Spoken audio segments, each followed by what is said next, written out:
IVM।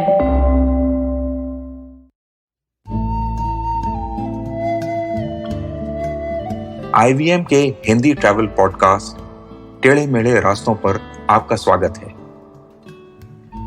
टेढ़े मेढ़े रास्ते ही क्यों? वो इसलिए कि घूमना भी तो ऐसे ही रास्तों की तरह पेचीदा और लगातार उतार चढ़ाव भरा होता है, जहां हर पल कुछ नया देखने और महसूस करने को मिलता रहता है।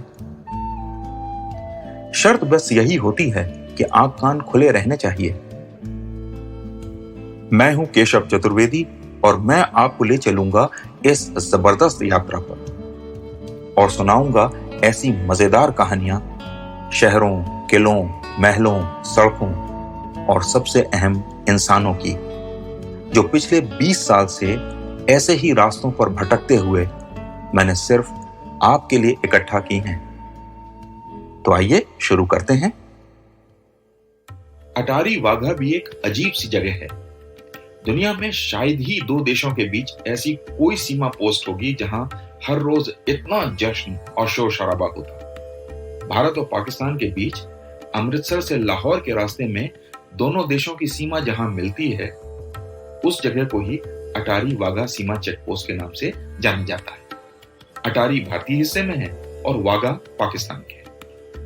मैंने इस जगह के बारे में इतना सुन रखा था और इतनी तस्वीरें और वीडियो देख रखे थे कि लगा इसे अगर सामने से नहीं देखा तो जिंदगी अधूरी रह जाएगी। तो नवंबर की एक शाम मैं वहां पहुंच गया। मुझे सीट भी बिल्कुल बॉर्डर गेट के करीब ही मिली, जहां से मैं पाकिस्तानी हिस्से या वाघा वाले हिस्से को साफ देख सकता था। परेड या झंडा उतारने वाली रस्म अभी शुरू होने में थोड़ा समय था। दोनों ओर खूब भीड़ थी, उतना ही शोर मच रहा था। दोनों तरफ कौमी तराने बज रहे थे और पूरा माहौल ऐसा लग रहा था जैसे राष्ट्र प्रेम में और राष्ट्र भक्ति में भर गया है। भारतीय साइड पर लोग बीच बीच में स्टैंड से उतरकर नीचे डांस करने आ जाते थे।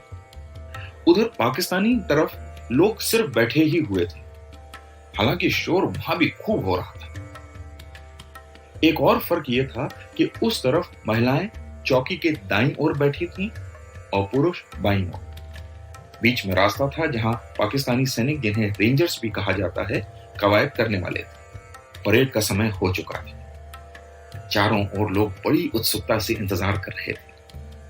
अचानक सीमा सुरक्षा बल की या बीएसएफ की 2 महिला कांस्टेबल्स अपनी खाकी वर्दी और कैप में खड़ी हुई। उन्होंने तलवार हाथ में ली, ललकारने वाले अंदाज में कमांड दी और कदमताल करते हुए सीमा पर बने गेट की तरफ बढ़ने लगी। भीड़ जोर से भरकर नारे लगाने लगी और चिल्लाने लगी। गेट पर पहुंचकर उन्होंने ताला खोला और गेट खोलना शुरू किया। उधर पाकिस्तानी रेंजर्स भी उसी तरह आगे बढ़े और उनकी जनता भी उसी जोशीले अंदाज में उनका हौसला बढ़ाने लगी। रेंजर्स ने काले पठान सूट, लाल कमरबंद, काले साफे पहन रखे थे जिनमें लाल पट्टी लगी थी। गेट खुलने के बाद भारत की ओर से 2 सैनिक और बढ़े, जिन्होंने हाथ में तलवार ले रखी थी और खाकी वर्दी के साथ लाल पगड़ियां पहन रखी थी। इसके बाद शुरू हुआ फौजी ड्रिल। दोनों ओर के सैनिक एक दूसरे से ज्यादा काबिल दिखने की कोशिश में अपने पैर सर तक उठा उठाकर जोर से जमीन पर पटक रहे थे। उनके बूट की हर आवाज पर दोनों ओर से जनता चीख चीख कर उनका साथ दे रही थी। जनता का जोश देखकर वो भी जोश में और जोर जोर से पैर पटक रहे थे और एक दूसरे को आंखें निकाल निकाल कर देख रहे थे, सीना ठोक रहे थे। मैंने महसूस किया कि सैकड़ों की संख्या में मोबाइल फोन और फ्लैश क्लिक हो रहे हैं। लोग या तो फोटो खींच रहे थे या वीडियो बना रहे थे। मुझे ये सब देखकर मजा भी आ रहा था और अजीब भी लग रहा था। मैंने असली बॉर्डर चेक पोस्ट देखे हैं। वहां जब दोनों देश यानी भारत और पाकिस्तान के सैनिक मिलते हैं तो दोनों तरफ से बंदूकें तनी होती हैं। माहौल बहुत शांत और शालीन होता है, लेकिन सतह के नीचे तनाव बना रहता है। एक निश्चित समय सीमा के बाद दोनों ओर से सैनिक जल्दी से वापस लौटते हैं, क्योंकि ये डर बना रहता है कि किसी भी तरफ से गोली चल सकती है। लेकिन अटारी वाघा पर ऐसा कुछ नहीं है। वहां तो सिर्फ प्रदर्शन, शोर शराबा, गाना बजाना, बिल्कुल मेले जैसा माहौल रहता है। खैर, उस दिन दिखावटी कदमताल का सिलसिला कुछ समय तक चलता रहा। फिर दोनों ओर से झंडे नीचे करने की कवायद शुरू हुई। ऐसे में मेरा ध्यान दो तस्वीरों की ओर गया। पाकिस्तानी तरफ उनके राष्ट्रपिता मोहम्मद अली जिन्ना की तस्वीर थी और भारतीय तरफ राष्ट्रपिता महात्मा गांधी की। मुझे लगा दोनों राष्ट्रपिता अपनी अपनी तस्वीरों से झांकते हुए नीचे अपनी संतानों के इस मेले को देखकर आंखों ही आंखों में अपनी राय दे रहे हैं। मैं ये सोच ही रहा था कि झंडा उतारने की रस्म पूरी हो गई और बहुत से लोग गेट के पास जाकर सेल्फी खींचने लगे। वापस लौटने का समय हो गया था। मैं लौटने लगा, लेकिन मन को दोनों तस्वीरें अभी भी कुछ कहती हुई सी लगी।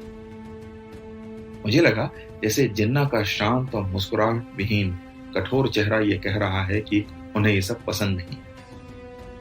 उधर महात्मा गांधी की मुस्कुराती हुई तस्वीर देखकर लगा जैसे घर के दादाजी बच्चों के बचपने पर हंस रहे हैं।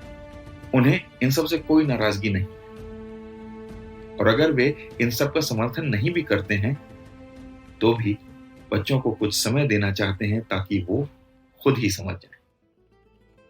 तो आज टेढ़े मेढ़े रास्तों का सफर इसी मील के पत्थर पर खत्म होता है।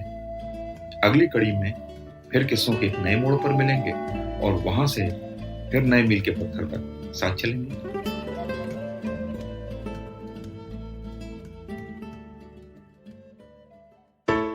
I hope you enjoyed that show. If you aren't following us on social media, please do. We're IVM Podcasts on Twitter, Facebook, and Instagram. I'd like to thank the sponsors on the network this week, CET, Cred, and Global Victoria. We thank you so much for making all of this possible. So this week on Cyrus Says, Tapsi Pannu was recently featured in the Netflix original Haseen Dilruba was on. They discussed her experiences in Bollywood and a whole lot more. On Begin the Journey, Ashish Vidyarthi enlightens us with his wisdom on how one can get freedom from their own thoughts or insecurities when they communicate with others.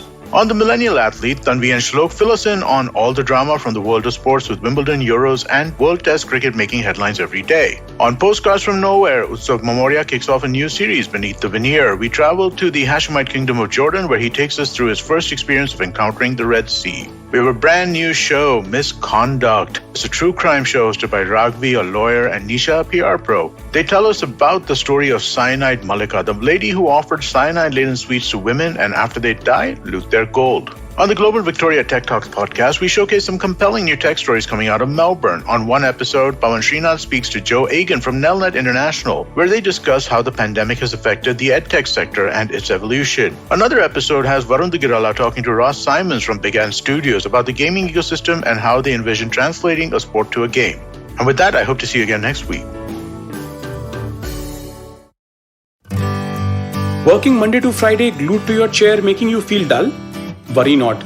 Get your 5-minute weekly dose of travel around the world with Postcards from Nowhere.